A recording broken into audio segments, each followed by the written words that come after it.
British Gorkha नेपालले तपाईहरू phase 1 रेजिस्ट्रेसनमा जाँदै गर्दाखेरि लिएर जानुपर्ने डकुमेन्टको विषयमा डिटेल अपडेट गरिदिनु भएको छ र तपाईहरू ब्रिटिश आर्मी र सिङ्गापुर पुलिस फोर्समा भिड्नका निमित्त चाहिँ फेज 1 रेजिस्ट्रेसनमा जाँदै हुनुहुन्छ भने डकुमेन्टहरू के लिएर जानुपर्ने भन्ने विषयमा एदेखि जेडसम्म सम्पूर्ण कुराहरू आज हामी बुझ्नेछौँ, जुन चाहिँ ब्रिटिश गोर्खा नेपालले अपडेट गरिदिएको हो। सो तपाईँ पनि भिड्न जाँदै हुनुहुन्छ भने पक्कै पनि हेर्नु होला र साथीहरू जाँदैछ भने उहाँहरूलाई पनि सेयर गरिदिनु होला, ताकि डकुमेन्टमा चाहिँ उहाँहरू फालिनु नपरोस्।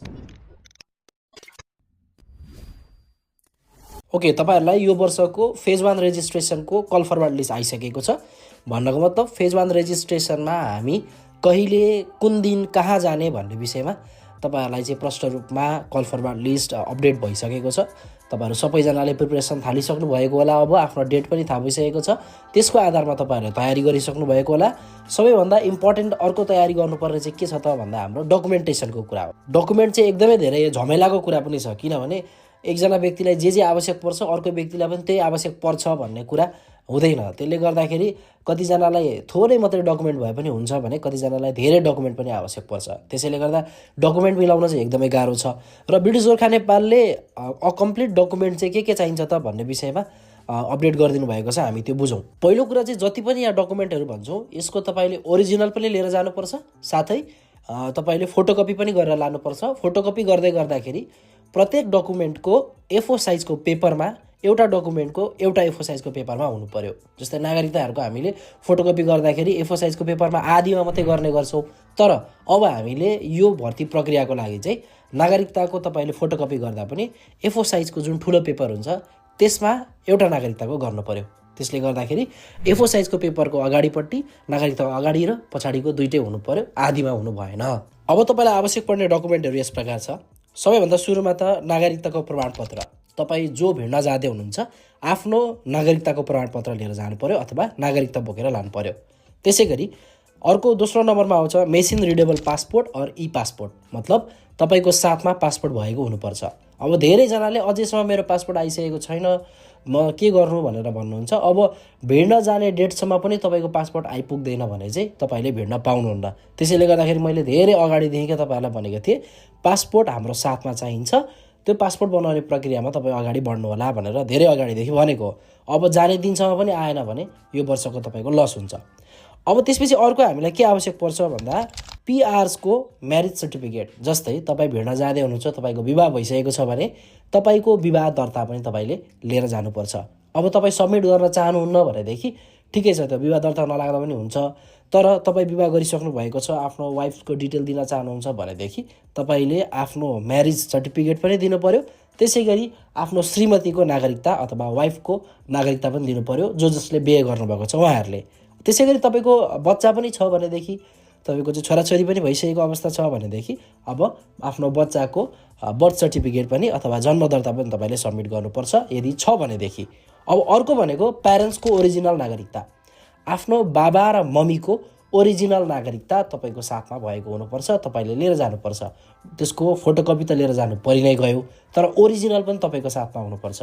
कतिजनाले के भन्नुहुन्छ, मेरो बाबा मम्मी चाहिँ बाहिर देशमा हुनुहुन्छ, उहाँहरूले आफ्नो नागरिकता लिएर जानुभएको छ, मसँग फोटो छ, त्यसले हुन्छ, हुँदैन। तपाईँको साथमा एनी हाउ बाबा र मम्मीको ओरिजिनल नागरिकता भएको हुनुपर्छ। यदि छैन भने तपाईँ भिड्न पाउनुहुन्न। अब त्यसै गरी प्यारेन्ट्सको म्यारिज सर्टिफिकेट अथवा तपाईँको प्यारेन्ट्सको विवाह दर्ता।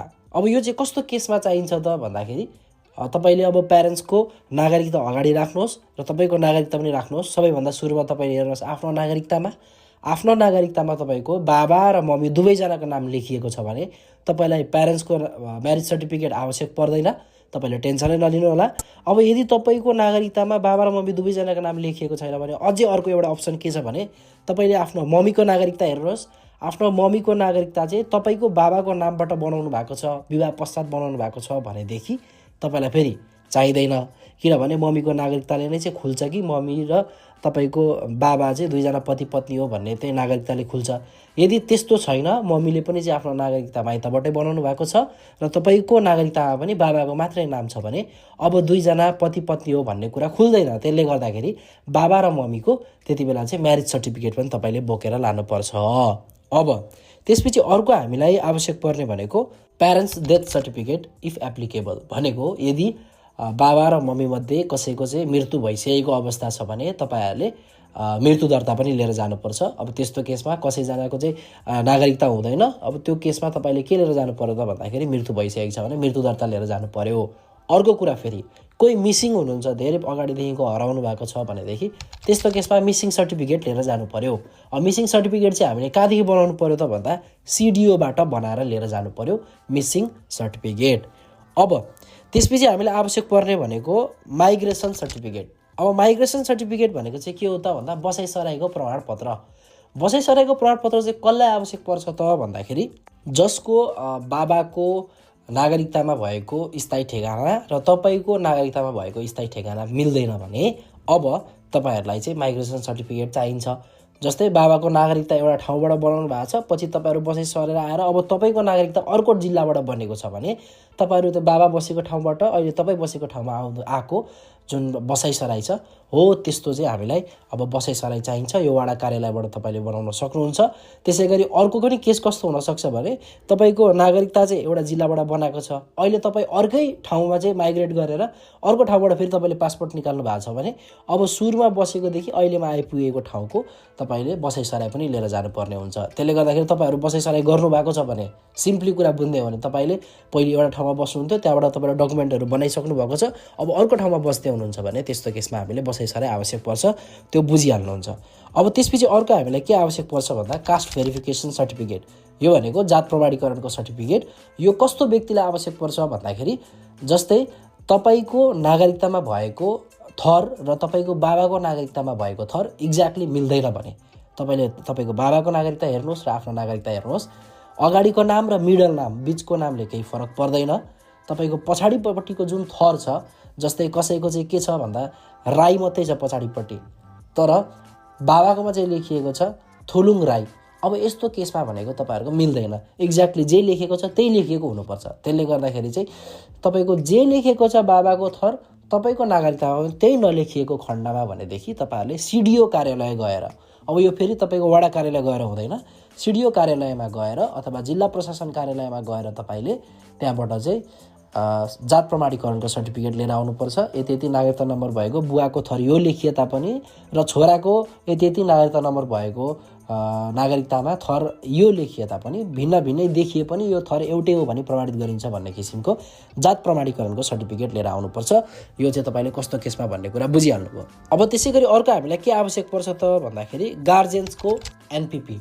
अब अघि भर्खर हामीले बुझिसक्यौँ प्यारेन्ट्सको नागरिकता लानुपर्छ भनेर। अब फेरि यो गार्जेन्सको एनपिपी भनेको चाहिँ के हो त भन्ने कुरा बुझ्ने हो भने जस्तै तपाईँको बाबा मम्मीको नागरिकता त तपाईँको प्यारेन्ट्सको भइहाल्यो, तर बाबा मम्मी बाइचान्स हुनुहुन्न, त्यस्तो केसमा तपाईँको चाहिँ पासपोर्ट बनाउँदै गर्दाखेरि त्यहाँ गार्जियन्सको चाहिँ त्यहाँ इमर्जेन्सी कन्ट्याक्टमा अर्कैको नाम राखिएको छ भनेदेखि त्यस्तो केसमा तपाईँहरूले त्यहाँ गार्जियनको अर्को व्यक्तिको पनि चाहिँ तपाईँले नागरिकता लिएर जानुपर्छ जसको नाम त्यहाँ राखिएको छ। त्यसैले गर्दाखेरि बाबा मम्मी नभएको केसमा अब तपाईँले त्यहाँ कसको नाम राख्नु भएको छ उहाँहरूको पनि नागरिकता लिएर जानु जरुरी छ।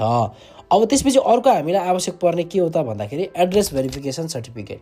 एड्रेस भेरिफिकेसन सर्टिफिकेट भनेको के हो भन्दाखेरि जस्तै तपाईँको बाबा र तपाईँको नागरिकता हेर्नुहोस्, पहिलेदेखि तपाईँहरू एउटै स्थानमा बस्नु भएको छ, एउटै ठाउँमा बसिराख्नु भएको छ, तर पहिले बाबाको नागरिकता बनाउँदाखेरिको त्यहाँ नागरिकताको स्थायी ठेगानामा हेर्नुहुन्छ भने पहिले त गाविस थियो, त्यसले गर्दा बाबाकोमा त गाविस लेखिएको हुन्छ, तर अहिले त्यही ठाउँको नाम परिवर्तन भएको अवस्था छ मन्त्री परिषदको निर्णयअनुसार।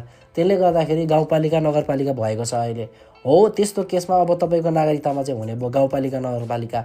त्यसले गर्दाखेरि तपाईँले आफ्नो वडा कार्यालय गएर के चाहिँ ल्याउनुपर्छ त भन्दाखेरि साबिक गाविस यति यति वडा नम्बर रहेको मन्त्री परिषदको यो मितिको चाहिँ निर्णयअनुसार अहिले गाउँपालिका अथवा नगरपालिकाको यति नम्बर वडामा कन्भर्ट भएको छ भन्ने कुरा चाहिँ ठेगाना प्रमाणित गरेर लिएर आउनुपर्छ वडा कार्यालयबाट। त्यसले गर्दाखेरि यो पनि एकदमै जरुरी छ, तपाईँहरूलाई सम्भवतः धेरैजनालाई यो आवश्यक पर्छ। अब त्यसपछि अर्को इम्पोर्टेन्ट डकुमेन्ट के छ भन्दा एसई अथवा 10 क्लासको तपाईँलाई डकुमेन्टहरू आवश्यक पर्छ। अब त्यसमा हामीलाई एजुकेसनल डकुमेन्टमा के आवश्यक पर्यो भन्दाखेरि एसई को तपाईँलाई मार्कसिट, क्यारेक्टर सर्टिफिकेट र एउटा सर्टिफिकेट भन्ने हुन्छ, जम्मा 3वटा सर्टिफिकेटहरू तपाईँले लिएर जानु परिहाल्यो। त्यसपछि अर्को एउटा इम्पोर्टेन्ट छ, के चाहिँ छ भन्दाखेरि जस्तै यो वर्ष एसई दिनुहुने भाइहरूले चाहिँ जो जति पनि हुनुहुन्छ उहाँहरू यदि भिड्न जाँदै हुनुहुन्छ उमेर पुगेर भनेदेखि त्यस्तो केसमा चाहिँ तपाईँहरूले के गर्नुपर्छ भन्दा एसईको प्रवेश पत्र लिएर जानु पर्यो तपाईँहरूले। तपाईँहरू फेज 1मा जाँदै गर्दाखेरि त एसईको रिजल्ट आइसकेको हुँदैन। अब त्यो केसमा हो भनेदेखि चाहिँ तपाईँले के गर्नु पर्यो त भन्दा एडमिट कार्ड अथवा प्रवेश पत्र लिएर जानुपर्छ। अब अहिलेलाई चाहिँ तपाईँको एजुकेसन क्राइटेरिया जुन 5C ल्याउनुपर्छ, इङ्ग्लिस र म्याथमा कम्पलसरी C हुनुपर्छ भन्ने कुरा हेरिँदैन, तर पछि फेज 2मा जाँदाखेरि त तपाईँहरूको रिजल्ट आइसकेको हुन्छ, त्यति बेला फेरि क्राइटेरिया चाहिँ पुरा गरेको हुनुपर्छ। त्यसैले गर्दाखेरि जो जति पनि यो वर्षको एसई दिएर यता आर्मीमा पुलिसमा भिड्दै हुनुहुन्छ भनेदेखि तपाईँहरूले अहिलेलाई चाहिँ एसईको प्रवेश पत्र लिएर जानु पर्यो अथवा हाम्रो चाहिँ एडमिट कार्ड लिएर जानुपर्छ तपाईँले। त्यसको पनि फोटोकपी र ओरिजिनल बोकेर जानु होला।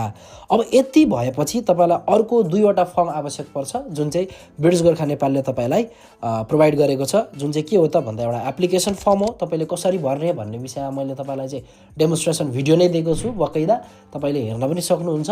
त्यो चाहिँ ब्रिटिस आर्मी र सिङ्गापुर पुलिस फोर्समा भिड्ने दुवैजनाले भरेर लानुपर्छ भनेदेखि अर्को एउटा privacy policy consent declaration form भन्ने मात्रै छ। त्यो चाहिँ मात्र तपाईँले प्रिन्ट गराएर साइन गरेर लिएर जाने मात्रै हो। त्यो चाहिँ ब्रिटिस आर्मीमा भिड्नेले मात्रै चाहिँ लिएर जानुपर्छ। त्यसैले गर्दाखेरि मात्र तपाईँलाई आवश्यक पर्ने भनेको यति डकुमेन्ट हो। हामीले यति बुझ्यौँ भने अब योभन्दा फाल्टो तपाईँलाई आवश्यकै पर्दैन।